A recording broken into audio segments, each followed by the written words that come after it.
Morning all of you. तो आज हम लोग जनरल एनेस्थेटिक्स के बारे में पढ़ेंगे। Basically drug acting on CNS central nervous system के अंतर्गत हम लोग जनरल एनेस्थेटिक्स के बारे में पढ़ेंगे। तो सबसे पहले हम जानते हैं कि what is anaesthetics. Anaesthesia word आपने सुना होगा कि जब भी कोई ऑपरेशन होता है तो हम एनेस्थेशिया देते हैं। तो एनेस्थेशिया देने से क्या होता है कि बेसिकली हम अनकॉन्शियस हो जाते हैं, जनरली अनकॉन्शियस हो जाते हैं, तो हम रिस्पॉन्स नहीं कर पाते, हम रिफ्लेक्सेस नहीं दे पाते। जैसे कि मान लीजिए कोई आपके हाथ या पैर काटना चाहेगा तो हम उसको मना करेंगे, हमारे रिफ्लेक्सेस ऐसा करें ना करने का सोचेंगे, लेकिन जैसे ही एनेस्थेशिया दे दिया जाएगा तो आप नहीं कर पाएंगे वो चीज, आपके हाथ पैर रिफ्लेक्सेस ये काम नहीं कर पाता है। तो वैसे ही एनेस्थेशिया जो है बेसिकली दो टाइप के होते हैं, लोकल एनेस्थेटिक, जनरल एनेस्थेटिक्स, और एक होता है रीजनल एनेस्थेटिक्स। तो इस एक चैप्टर में हम लोग अभी फिलहाल जनरल एनेस्थेटिक्स के बारे में पढ़ेंगे। तो सबसे पहले जनरल वर्ड है। जनरल मतलब अगर कोई भी चीज जनरलाइज किया गया मतलब सभी के लिए, तो वैसा एनेस्थेटिक्स जो टोटल फुल बॉडी में अनकॉन्शियसनेस लाते, फुल बॉडी में हमारा सेंसेशंस खत्म हो जाए, दैट इज जनरल एनेस्थेटिक्स। तो ऐसा नहीं है कि एक बार सेंसेशन खत्म हो गया तो हमेशा के लिए खत्म हो जाएगा, ऐसा नहीं है। ये रिवर्सिबल प्रोसेस है। अगर अभी हम अनकॉन्शियस हो गए तो फिर थोड़ा देर के बाद हमको चेतना जागृत हो जाएगा, हम फिर से अपने रिफ्लेक्सेस वापस से पा सकेंगे। तो जनरल एनेस्थेटिक्स क्या है कि हमारा सेंसेशंस, हमारा कॉन्शियसनेस कुछ देर के लिए खत्म कर देता है फुल बॉडी का। तो अब ये जैसे ही खत्म होगा हमारी चेतना, इसका मतलब है वो एज सीएनएस डिप्रेसेंट काम कर रहा है, हमारे सीएनएस में डिप्रेसेंट की तरह काम कर रहा है, डिप्रेशन ला रहा है, एनेस्थीसिया ला रहा है, जिससे कि हम फुल बॉडी अनकॉन्शियस हो रहे हैं, हमें कोई भी पेन नहीं हो पा रहा है, हम सब कुछ भूल जा रहे हैं, एमेनेसिया हो जा रहा है, और हमारे जितने भी मसल्स हैं, स्केलेटल मसल्स, वो सारे रिलैक्स कर जाते हैं, सारे रिलैक्सेशन मोड में आ जाते हैं, और कोई भी तरह के रिफ्लेक्सेस हम नहीं कर पाते, इवन ब्लिंकिंग ऑफ आईज भी हम नहीं कर पाते। अब ये जनरल एनेस्थीसिया जो है, जैसे ही दिन में हम जनरल एनेस्थीसिया तो लोग 4 स्टेज में जाते हैं। टिपिकली 4th स्टेज में नहीं जाना चाहिए, तो अप टू 3rd स्टेज में जाते हैं। तो हम पढ़ेंगे कि कौन कौन सा स्टेजेस में जाते हैं। तो पहला हमारा स्टेज है एनाल्जेशिया। तो एनाल्जेशिया में क्या होता है कि बेसिकली जो पेशेंट है वो कॉन्शियस होता है इंस्टेंट, अगर हम रिड्यूस किए हैं तो इंस्टेंट वाला जो पीरियड है जिसमें हमको वार्म, थोड़ा बॉडी में गर्माहट फील होगा, हम हिल डुल नहीं सकेंगे, लगेगा कि कुछ गिर रहा है या हम खुद गिर रहे हैं, इस टाइप के परसेप्शंस, या फिर हमको जो दर्द है वो कम अनुभव होने लग जाएगा। ये जो है ये हमारा पहला स्टेज है जिसको एनाल्जेशिया बोलते हैं। बेसिकली पेन इसमें कम होने लग जाता है और थोड़ा एक्साइटमेंट आता है। दूसरा स्टेज होता है डिलीरियम। डिलीरियम इसमें क्या होता है कि हम अपनी चेतना खोने लगते हैं, इंस्टेंट में थोड़ा थोड़ा होश खत्म होने लग जाता है। अब यहाँ पे क्या है कि ये जो एक ऐसा फेज है जहाँ पे हमें हर कुछ मिलता है एक साथ, एक्साइटमेंट भी होने लग जाता है, फिर हम कुछ हाथ पैर भी मारना शुरू कर देते हैं, हमारे स्केलेटल मसल टोन स्टार्ट हो जाते हैं, रेस्पिरेशन बहुत तेजी के साथ होने लग जाते हैं। तो ये सेकेंड स्टेज है। थर्ड स्टेज जो है वो हमारा सर्जिकल स्टेज है। इसमें हम सर्जिकल के लिए फिट बैठते हैं। यही जो है इसमें हमारा क्या होता है, हम टोटली अनकॉन्शियस हो जाते हैं, हमारे रिफ्लेक्सेस पैरालाइज हो जाते हैं, हम रिफ्लेक्सेस कुछ नहीं कर पाते। बट सबसे बेटर क्या रहता है कि इसमें हमारा रेस्पिरेशन नॉर्मल रहता है, ब्लड प्रेशर नॉर्मल रहता है, जो कि सर्जिकल प्रोसीजर के लिए सबसे एक्यूरेट स्टेज है। उसके बाद स्टेज 4 होता है, कुछ भी गड़बड़ी हुआ, थोड़ा डोजेस ज्यादा हो गया, ज्यादा टाइम के लिए हो गया, तो वो फिर हमारा स्टेज 4 में चला जाता है, जिसमें क्या होता है कि पैरालिसिस हो जाता है, हमारा जो मेडुला ओब्लोंगेटा है वहां पे पैरालिसिस हो जाता है, हमारे जितने भी डिप्रेशन वाइटल सेंटर्स है वो सारे खत्म हो जाते हैं। हो सकता है कि इसके बाद आदमी कोमा में चला जाए या इवन डेथ हो जाए। तो अप टू 3 स्टेज ओके है, 4th स्टेज नॉट ओके है, कभी कभी ऐसा चीज होता है। अब नेक्स्ट हम जो पढ़ेंगे, अब ये कैसे हो सकता है, जो जनरल एनेस्थीसिया है वो बेसिकली 2 टाइप से लिया जाता है।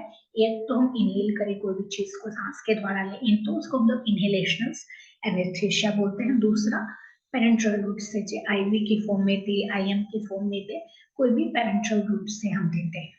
और तीसरा क्या होता है कि दोनों का मिलावटी, अभी कुछ कुछ नया नया चीज आए हैं, तो थर्ड क्लासिफिकेशन। तो बेसिकली हम दो ही क्लासिफिकेशन यहाँ पढ़ेंगे, पहला इनहेलेशनल, दूसरा पेरेंट्रल। अब क्या क्या कैरेक्टरिस्टिक्स होना चाहिए, क्या क्या जनरल एनेस्थीसिया करना चाहिए, क्लिनिकल कैरेक्टरिस्टिक। तो पहले हमारे सेंसेशन खत्म होना चाहिए, हम अनकॉन्शियसनेस होना चाहिए, हमारा मसल रिलैक्स करना चाहिए, दूसरा हमारा सारे रिफ्लेक्सेस इनहिबिट होना चाहिए। उसके बाद एक और क्वेश्चन आ सकता है कि आइडियल जनरल एनेस्थेटिक एजेंट्स का क्या क्या कैरेक्टरिस्टिक्स होना चाहिए। तो सबसे पहले तो ये पेनलेस होना चाहिए, आप इजिली एडमिनिस्टर्ड हो जाए, पेनफुल नहीं हो आपके लिए, आपके जो कंसिस्टेंस है वो इंस्टेंट में लॉस हो जाए, कोई भी तरह का स्ट्रगल नहीं होना चाहिए, आपके लिए नॉन टॉक्सिक होना चाहिए, नॉन इरिटेंट होना चाहिए, नॉन एक्सप्लोसिव होना चाहिए और काफी स्टेबल होना चाहिए। उसके बाद क्या है कि सर्जरी के दौरान आपके ब्लड प्रेशर और रेस्पिरेशन का नॉर्मल होना बहुत जरूरी है। तो ये कोई भी इस टाइप का फिजियोलॉजिकल चेंजेस नहीं करे आपके ब्लड प्रेशर में, आपके रेस्पिरेशन में। उसके बाद एक्यूरेट उसमें प्रॉपर्टी होना चाहिए एनाल्जेशिया का, दैट मीन्स कि पेनलेस होना चाहिए, हमको कोई भी तरह का पेनलेस होना चाहिए, कोई भी तरह का पेन का फील नहीं होना चाहिए, नॉन टॉक्सिक होना चाहिए, कोई भी तुरंत में अगर बहुत ज्यादा हो जाता है तो हमको एंटीडोट जो मिले तो उसके लिए वो तुरंत कारागार हो, इंस्टेंट में रिएक्ट करे एंटीडोट का। उसके बाद उसका जो ड्यूरेशन है वो कम ड्यूरेशन के लिए होना चाहिए, ऐसा नहीं कि ऑपरेशन के बाद भी वो इंड्यूस्ड है तो वो हटना चाहिए। उसके बाद जो उसका सेफ्टी मार्जिन है वो काफी वाइड होना चाहिए, कि जिस एक मेडिसिन का सेफ्टी मार्जिन जितना बड़ा होता है वो उतना सेफ रहता है हमारे लिए, तो वाइड स्पेक्ट्रम होना चाहिए उसका। उसके बाद कोई भी तरह का हैमरेज नहीं करें और सबसे ज्यादा इजिली अवेलेबल हो मार्केट में और इनएक्सपेंसिव। तो ये सब कैरेक्टरिस्टिक्स होना चाहिए जनरल एनेस्थेटिक्स के। इवन ये लोकल एनेस्थेटिक्स के भी सेम कैरेक्टरिस्टिक्स हो सकते हैं। अब जो इम्पोर्टेंस पढ़ना है that is classification of general anaesthetics. तो इसको दो तरह से क्लासिफाई किया गया है, पहला इनहेल करके जो लेते हैं गैसियस फॉर्म में, इनहेल करके, दूसरा पेरेंट्रल फॉर्म में। तो अब जो इनहेल करते हैं वो दो तरह के हो सकते हैं, गैसियस एजेंट, दूसरा वोलेटाइल लिक्विड। और पेरेंट्रल फॉर्म में जो मोस्टली इंट्रावेनस ही देते हैं, बट अलग अलग फॉर्म में भी हम दे सकते हैं, इंट्रामस्कुलर भी दे सकते हैं। तो इसको फर्दर हम क्लासिफिकेशन किए हैं, तो इनमें से जो सबसे इम्पोर्टेंट है हम उनके बारे में डिटेल्स पढ़ेंगे, बाकी सबके बारे में पढ़ना उतना जरूरी नहीं है।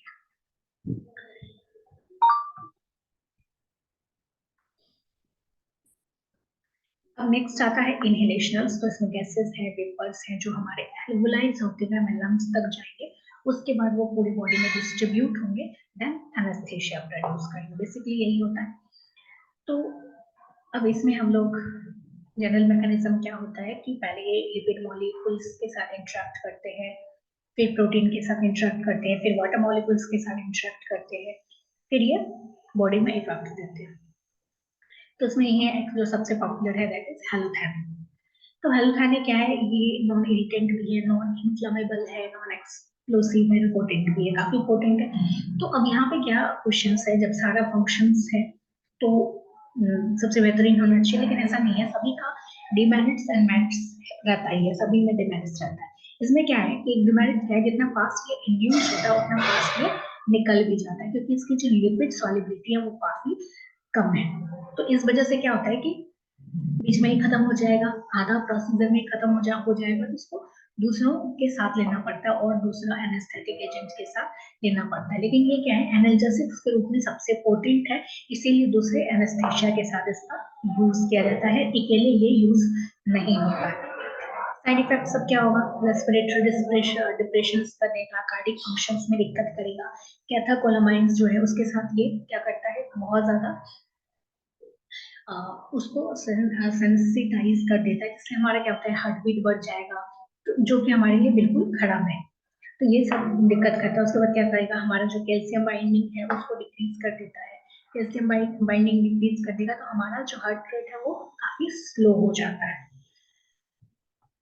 ये इफ्रीन और नॉन इफ्रीन के साथ कॉन्ट्राइंडेक्ट करता है।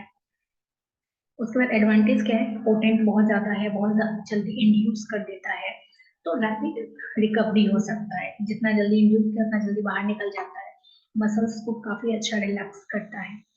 डिसएडवांटेज में है कि एक्सपेंसिव है, दूसरा कार्डिक डिजीज के साथ कॉन्ट्राइंडिकेट कर सकता है, अगर पहले से कोई तरह का कार्डिक डिजीज है तो वहां पे ये हस्तक्षेप कर सकता है, और कार्डियोपल्मोनरी डिप्रेशन लाता है। ये एक्शंस कैसे करता है, बेसिकली जितने भी हैं वो सारे गावा को एक्टिवेट करते हैं बेसिकली, और हमारा जो है एनएमडीए जो एक्साइटमेंट वाला चीज है उसको एंटागोनाइज करते हैं बेसिकली। तो अभी ये भी वही किया कि हमारा जो गावा है, ग्लाइसिन रिसेप्टर है, ये सभी को एक्टिवेट कर दिया, जो इनहिबिटरी न्यूरोट्रांसमीटर्स है तो उनको ये एक्टिवेट कर देता है, और एनएमडीए रिसेप्टर को एंटागोनाइज कर दिया है। तो इससे क्या हुआ कि हमारा जो नर्व इम्पल्स है गैंग्लियन के थ्रू, सिनेप्सिस को थ्रू, तो वहां पे ब्लॉक हो जाता है, तो आगे हमारा मैसेज जाता ही नहीं है। उसके बाद दूसरा जो हमारा है वो है मेथॉक्सीफ्लुरेन। तो मेथॉक्सीफ्लुरेन क्या है कि ये हेलोथेनस से ज्यादा पोटेंट है, क्योंकि इसका जो इंडक्शन है थोड़ा टाइम लगाता है, बट रिकवरी भी थोड़ा टाइम लेके करता है, तो इंस्टेंट गया और इंस्टेंट नहीं आता है। उसके बाद दूसरा क्या है कि ये लिपिड सॉल्युबल भी है, तो यहाँ पे क्या है कि थोड़ा ज्यादा उससे ज्यादा पोटेंट है, ये दोनों प्रॉपर्टीज को हेलोथाने से ज्यादा पोटेंट बनाते हैं। अब यहाँ पे साइड इफेक्ट्स क्या है, तो ये हमारा ब्रैडिकार्डिया लाता है, हमारा हार्ट रेट कम कर देता है, हमारा ब्लड प्रेशर कम कर देता है, सिमिलर टू हेलोथाने ये भी कैथाकोलामाइंस को सेंसिटाइज कर देता है, जिससे हो सकता है कि हम एंजाइटी में आ जाए, हम एक्साइटमेंट में आ जाए। तो अब एडवांटेज का यही है कि ये काफी पोटेंट है, एनाल्जेसिया प्रॉपर्टीज भी है, बट यहाँ पे डिसएडवांटेज क्या है कि इसका लिपिड हाई लिपिड सॉल्युबल है, काफी लॉन्ग इंड्यूस टाइम लगा देता है इंड्यूस होने में। उसके बाद दूसरा लीवर एंड किडनी डिजीज में काफी ज्यादा कॉन्ट्राइंडिकेट करता है। उसके बाद नेक्स्ट है हमारा नाइट्रस ऑक्साइड। तो नाइट्रस ऑक्साइड क्या है कि ये एक तरह का colourless, odourless, non irritated, non inflammable gases है, जो बेसिकली सिर्फ नाइट्रस ऑक्साइड नहीं देते हैं, हम 80% उसमें रहता है और 20% हमारा ऑक्सीजन रहता है, ताकि ऑक्सीजन की कमी नहीं हो। हम हाइपोक्सिया को प्रिवेंट करने के लिए जनरली हम यहाँ पे ऑक्सीजन भी दिया जाता है इसमें। तो इसमें क्या है कि ये लो लिपिड सॉल्युबल है, तो इसीलिए क्या है कि जितना कम जो भी लिपिड सॉल्युबल जो जितना कम होगा उसका इंडक्शन और रिकवरी उतना ज्यादा होगा। लेकिन इसका दिक्कत क्या है कि दूसरे एनेस्थेटिक के साथ इसको यूज करते हैं, क्योंकि एज ए एनेस्थेटिक एजेंट ये कम पोटेंट है। एनाल्जेसिक्स में ये ज्यादा पोटेंट है, बट एज ए एनेस्थेटिक ये कम पोटेंट है। उसके बाद फिर नेक्स्ट आता है इन्फ्लुरेन। तो इन्फ्लुरेन भी हमारा पोटेंट एनेस्थेटिक्स है, जो लगभग मेथॉक्सीफ्लोरेन के जैसा ही है। ये भी हमारा क्या करता है, कैथेकोलामाइंस को सेंसिटाइज करता है। उसके बाद आता है डाइथाइल ईथर, जो बेसिकली सबसे पहले बहुत ज्यादा यूज हुआ करता था। तो ये भी एक तरह का गैसेस है जो बेसिकली मुंह पे इनहेल करवाते हैं। तो ये क्या है कि हमारे ब्लड में इनसॉल्युबल है, तो जैसे इनसॉल्युबल है तो इंस्टेंट में बाहर निकल जाएगा। तो उसका स्वीट बर्निंग टेस्ट है, वो कुछ प्रॉपर्टीज है, जैसे कि वाटर में सॉल्युबल है, अल्कोहल, क्लोरोफॉर्म, कोई भी इस टाइप की चीज है वहां पे इनसॉल्युबल है। तो ये क्या करता है कि एनेस्थेशिया इंस्टेंट देता है, लेकिन जो चीज जितना इंस्टेंट दिया रैपिड रिकवरी भी हो जाता है, इंस्टेंट वो निकल भी गया। तो अब क्या है कि इसको एज अ एडजुवेंट कोई और चीज भी हम यहाँ पे यूज करते हैं। डिमेरिट्स क्या है कि ये हाईली इनफ्लेमेबल है, हो सकता है कभी कभी एक्सप्लोजन भी क्रिएट करे। उसके बाद जितने भी हैं यहाँ पे अगर मैकेनिज्म का बात करें तो वो क्या करेगा, गावा को एक्साइट करेगा। तो गावा को जैसे ओके कर देता है तो हमारा क्या है कि नर्व ट्रांसमिशन कम हो जाता है, हमारे रिफ्लेक्सेस कम हो जाते हैं। नेक्स्ट है साइक्लोप्रोपेन। तो साइक्लोप्रोपेन में क्या है, इन्फ्लेमेबल गैस है, पोटेंट, काफी पोटेंट है, इसको भी ऑक्सीजन के साथ हम एडमिनिस्ट्रेट करते हैं। अब ये भी क्या करते हैं, हमारा गाबा और ग्लाइसिन रिसेप्टर्स को इनएक्टिवेट करने की जगह पे ये क्या करता है, उल्टा काम करता है। एनएमजीए रिसेप्टर एंटागोनिस्ट को ओके करता है, एंटागोनिस्ट को ओके किया। अब ये जैसे एंटागोनिस्ट को ओके किया तो वो क्या करेगा, जो ये एक्साइटरी न्यूरोट्रांसमीटर है उसको दबा देगा, और दबा के हमारा बॉडी में क्या लाएगा, अनकॉन्शियसनेस। तो इसके भी एडवर्स इफेक्ट है कि वॉमिटिंग हो सकता है, हेडेक हो सकता है, हाइपरटेंशन हो सकता है। तो इन्हीं सब डिसएडवांटेजेस के कारण क्या होता है कि साइक्लोप्रोपेन अब बहुत कम यूज हो गए हैं। उसके बाद आता है इंजेक्टेबल्स, इंजेक्शन देख के जो आता है, तो अब इंजेक्टेबल्स का सबसे बढ़िया रहता है क्योंकि ये इसमें मिनिमल अपरेटस यूज होता है, बस एक इंजेक्शन में सीधा इंड्यूस कर दीजिए। दूसरा, इंड्यूस करना इजी होता है इंजेक्शन के थ्रू, हेड सर्जरी में इन्फॉर्म यूजफुल होता है। और जितने भी साइड इफेक्ट्स हैं जो इनहेलेशनल्स है उसके तुलना में ये इसके कम रहते हैं, क्योंकि ये डायरेक्ट हमारे रेस्पिरेटरी ट्रैक में नहीं जाता है कि रेस्पिरेटरी टाइप के डिजीज के साथ कॉन्ट्राइंडिकेट कर जाए, कंट्राइंडिकेट कर जाए। तो इसीलिए यहाँ पे क्या है कि थोड़ा ये इसका एडवांटेजेस होते हैं। लेकिन डिसएडवांटेज क्या है कि हम जानते हैं कि जो पेनिट्रल है, आईवी है, उसका बायो अवेलेबिलिटी 100% है, तो इसके डेप्थ और इसके लेवल को हम जल्दी कंट्रोल नहीं कर सकते, तो ओवरडोज होने का संभावना इसमें ज्यादा रहता है। तो पहला है हमारा कीटामाइन। कीटामाइन को बीच में बैन कर दिया गया था क्योंकि कीटामाइन का यूज से ज्यादा मिसयूज होने लगा था इन रेप केसेस मोस्टली। ये मेनली क्या करता है कि हमारा जो स्पार्टेट रिसेप्टर्स है इसको इंटरनाइज कर देता है, जिससे हमारे ब्रेन में डिप्रेशन हो जाता है। तो ये हमारा पेरेंटल रूट से दिया जाता है। ये बेसिकली स्टेज 1 एंड स्टेज 2 लाता है, स्टेज 3 वाला पोर्शन नहीं लाता है, जिस कारण इसका बहुत ज्यादा मिस यूज हुआ था। तो इसको जनरली हम लोग किसी और के साथ यूज करते हैं। अब इसका कॉन्ट्राडिक्शन क्या है? एब्डोमेन सर्जरी में प्रॉब्लम क्रिएट कर सकता है, लिवर डिजीज में, किडनी में, तो ये सब चीज में इसका कॉन्ट्राडिक्शन है। दूसरा है प्रोपोफोल। प्रोपोफोल क्या करता है? ये भी गाबा ट्रांसमीटर्स को पोटेंशिएट करता है, जिससे कि हमारा जो ब्रेन है, जो भी न्यूरोट्रांसमीटर्स हो रहा है वहां पे उसको इनहिबिट करता है। अब ये यूजुअली क्या किया कि बेसिकली जनरली जो ह्यूमंस में यूज नहीं होता है, तो सबसे ज्यादा यूज होता है हमारे पेट्स में, जैसे डॉग एंड कैट्स में यूज होता है। और ये काफी शॉर्ट ड्यूरेशन के लिए एनेस्थीसिया रैपिड ऑनसेट होता है, तो 15 से 30 मिनट में हुआ और आदमी अचेतना लौट गया। उसके बाद है इच्यूमिडेट। ये भी हमारा क्या करता है, गाबा न्यूरोट्रांसमीटर्स को इनहिबिट पोटेंशिएट करता है, जिससे कि हमारा ब्रेन इनहिबिशन होता है। मतलब बेसिकली आप देखेंगे ना, तो यही होगा कि हमारा गावा को एक्टिवेट करना है। जो इनहिबिटरी न्यूरोट्रांसमीटर है उसको एक्टिवेट किया, जो एक्साइटरी न्यूरोट्रांसमीटर है उसको डाउन किया, तो हमारा एक्साइटमेंट धीरे धीरे कम होने लगेगा, हम काम होने लग जाएंगे। तो यही करता है। ये भी short acting IV anaesthetic agent है, जो बहुत शॉर्ट एक्टिंग है, 3 to 5 मिनट्स के लिए ही रहता है। उसके बाद है थायोपेंटेन सोडियम। तो ये सोडियम सॉल्ट के रूप में रहता है। कैरेक्टरिस्टिक्स देखेंगे तो येलो व्हाइट पाउडर कलर का रहेगा। तो ये भी वेरी शॉर्ट एक्टिंग है, तो ये हमारे सीनस को डिप्रेस करता है। इसका भी अब हम जाएंगे कि क्या इसका वर्क है। तो ये भी क्या करता है कि जो हमारा गावा है उसको इनहेंस करता है, ग्लूटामेट जो हमारा एक्साइटरी है उसको लो करता है। उसके बाद हमारा क्या करता है कि जो एनेस्थेशिया लाता है। अब इसका भी एडवर्स इफेक्ट देखेंगे तो ये हमारा क्या करेगा, कार्डियोवास्कुलर और रेस्पिरेटरी डिप्रेशन लाता है। उसके अलावा हाइपरटेंशन, एयरवे ऑब्स्ट्रक्शंस, तो ये सब इसके साइड इफेक्ट्स हैं। नेक्स्ट है हमारा मिथोहेक्सिटल सोडियम। तो मिथोहेक्सिटल सोडियम क्या करता है, ये भी सोडियम सॉल्ट के रूप में है, वाटर में सॉल्युबल है, तो इसको भी हम लोग शॉर्ट एक्टिंग कहते हैं, इंस्टेंट में रिएक्शन देता है। तो ये भी जनरली सबका मैकेनिज्म ऑफ एक्शंस लगभग सेम है। फार्माकोकाइनेटिक्स अगर हम देखेंगे तो ये भी क्या है कि हाई लिपिड सॉल्युबल है। हाई लिपिड सॉल्युबल जिसका होगा तो उसका रिकवरी बहुत तेजी के साथ होगा, बहुत तेजी के साथ वो बाहर निकलेगा। उसके बाद यहाँ पे कुछ साइड इफेक्ट्स हैं कि ड्रॉजीनेस होने लग जाता है, आदमी को नोजिया, चिल्स, हिकअप्स आने लग जाता है, मसल स्विचिंग होने लग जाता है और कुछ रेसेस होने लग जाते हैं। तो ये इसके साइड इफेक्ट्स हैं।